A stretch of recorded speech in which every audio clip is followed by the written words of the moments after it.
biggest issues facing cities today, in my opinion, is the ability to create a safer, more livable and equitable environment. And when you think about public safety, one of the mayor's first tasks is to make sure that he creates a safe environment for all of his citizens. And then you have making sure that you get equitable distribution of city services and assets.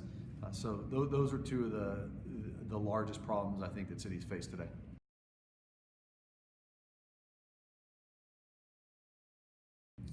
Yeah, so in a couple of ways. One way is we've developed a solution offering with GE. It's called AT&T's digital infrastructure offering.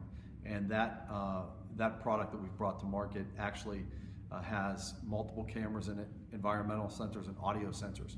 A set of applications has been developed to leverage those sensors and the data from the sensors and drive things like public safety, monitoring traffic flow, and environmental things like air quality, right, which could be hazardous gases, or audio sensors that allow you to detect gunshots.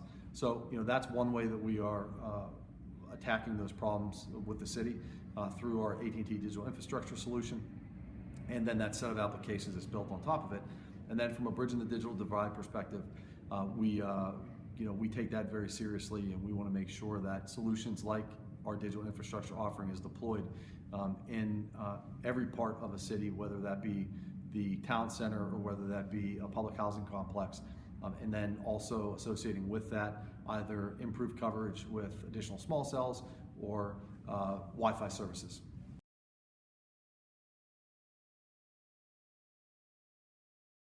Sure, we've with cities like Atlanta, we have deployed that digital infrastructure solution in partnership with Georgia Power, the utility there, and the city, and are in the process of scaling that deployment.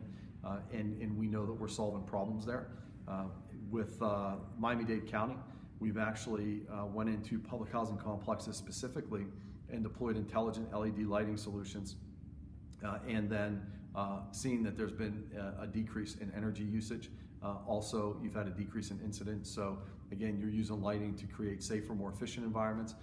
We've taken LTE connectivity and gateways and connected public safety cameras that were in the housing complexes, but that were not streaming back live. So they were capturing events, but they were not connected. So we've connected those cameras, and they're streaming now back into Police Operations Center so they can monitor real time what's happening there. And then we've also, in Miami-Dade County, in those public housing complexes, worked with the public school system in Miami-Dade County, and actually we have created a Laptop for Good program where we've improved Wi-Fi coverage in the complex and then in a community center that sits within the housing complex, and we've provided 60 laptops to the parents and the students, and then trained them to, again, address public safety, address efficiencies and reduction of cost, and then address bridging the digital divide, and doing it all in an equitable way.